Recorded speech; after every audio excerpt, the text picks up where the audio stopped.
Welcome everyone, and thanks for joining. I am Rachel Harrington with EPA Region 8. I work in our Clean Water Act Section 404 program and have been working with others on the Wyoming Stream Technical Team over the past 18 months or so to revise the existing Wyoming Stream Quantification tool and debit tool. And we are glad you all could join us today for this opportunity to learn more about these updates.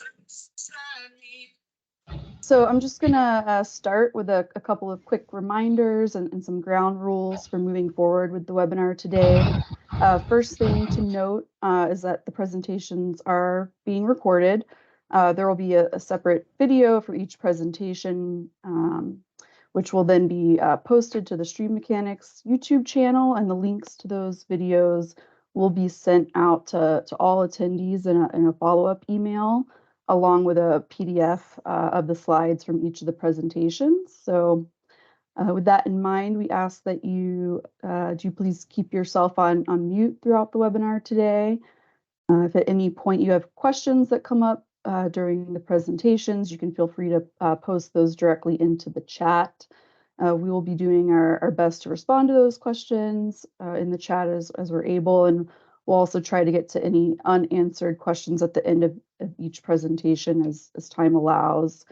There will also be some time set aside at the end of today's webinar, though, for questions related to any other topics that weren't addressed, or for any other outstanding questions that we didn't get to throughout the day. So before getting into the rest of our agenda, I first just wanted to take a moment to provide a brief background on the impetus for regionalization of the SQT in Wyoming and development of the tool itself. So prior to the availability of the existing Wyoming SQT, there was an initial version of the Wyoming Stream Mitigation Procedures, which provided guidance for determining credits and debits in the state of Wyoming. This initial version was developed in 2013 and had incorporated the use of a qualitative assessment method in order to inform the existing stream condition or level of function. Specifically, it was NRCS's Stream Visual Assessment Protocol that was made available as an early option for assessing existing stream condition. But as staff from the Corps and EPA and other members of the interagency review team began using the method to evaluate sites, staff were finding it to be a challenge to implement in a consistent and repeatable manner, and we're experiencing issues with the method resulting in a lot of variability among users. So this issue really generated a lot of interest among the Corps and EPA and other IRT members in finding a quantitative assessment method that was objective, measurable, and repeatable. And there was also an interest in being able to utilize a single assessment method approach that could provide some equivalency between the crediting and debiting side of the equation. So following the development of the SQT's debit calculator tool, which provided the ability to estimate functional loss based on the severity of a project's impacts and allowed for the same approach to be applied at both impact sites and mitigation sites, it was determined that the SQT would be the best approach to meet these objectives, and the team decided to pursue regionalization of the SQT for use in Wyoming. So the development of the Wyoming SQT was supported by funding from the EPA and carried out under an EPA contract. The tool was modified from the original North Carolina SQT and regionalized for use in Wyoming. And this regionalization process was truly a collaborative effort. It involved support from agency representatives with the U.S. Army Corps of Engineers, Wyoming Regulatory Office, EPA Region 8, the Wyoming Game and Fish Department, and the Wyoming Department of Environmental Quality, as well as technical and regionalization support that was provided by Stream Mechanics and Ecosystem Planning and Restoration under the EPA contract. So the beta version of the Wyoming SQT was first released for testing and public comment by the Wyoming Regulatory Office in August of 2017. And following that public comment and technical review period, the Wyoming SQT was revised and updated accordingly. And then version 1 of the tool was released for program implementation in July of 2018. A release of the tool included the SQT workbook itself, along with a user manual that describes the workbook and how to calculate data and or collect data and calculate input for the tool, as well as a scientific support document, which is a supporting document providing rationale for the scoring and describing how measured stream conditions were converted into dimensionless index scores for each metric. And then release of the tool was also accompanied by an updated version of the Wyoming stream mitigation procedures, which now provides instruction for how and when to use the Wyoming SQT for the regulatory program, the 404 regulatory program, and how the SQT results are translated into credits and debits. Right, so in the first few years following the release of the existing Wyoming SQT, we had started to receive some initial feedback and input regarding potential improvements that could be made to the tool. And there was a growing interest among the team in circling back and kind of start working on an updated version of the Wyoming SQT. Also, during this time, the SQT had since been regionalized for use in several other states around the country, which had incorporated a number of updated features and metrics, and as well as other revisions to address some lessons learned over the years. And we thought that the Wyoming SQT could benefit from similar updates that had been made.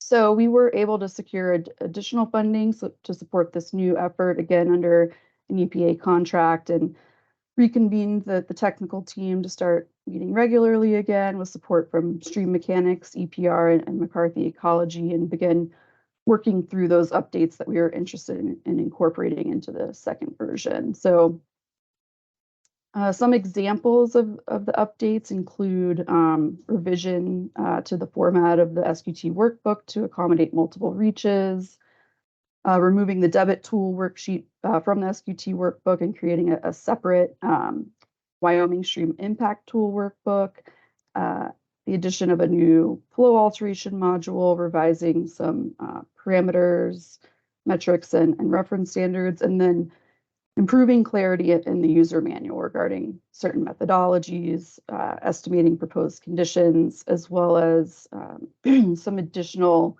detail to inform restoration potential, bankable verification, and determination of stream types. So after about a year and a half or so, those updates have now been finalized. So we have a version 2.0 of the tool, which was just released for use back in September, and brings us here to where we are today. So in terms of the agenda for today's webinar, once I wrap up here in a minute, we're going to have Will Harmon from Stream Mechanics, who will kick things off by providing an overview of the stream functions pyramid framework and an application of that framework for the SQT.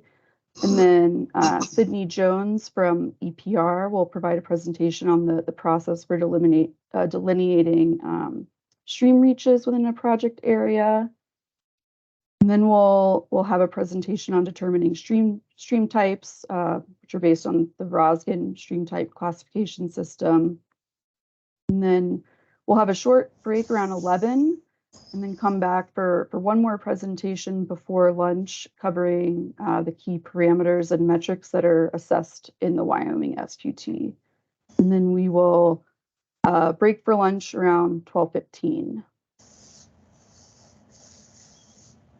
We'll return from lunch around 1 for a presentation on bankable identification and the bankable verification process.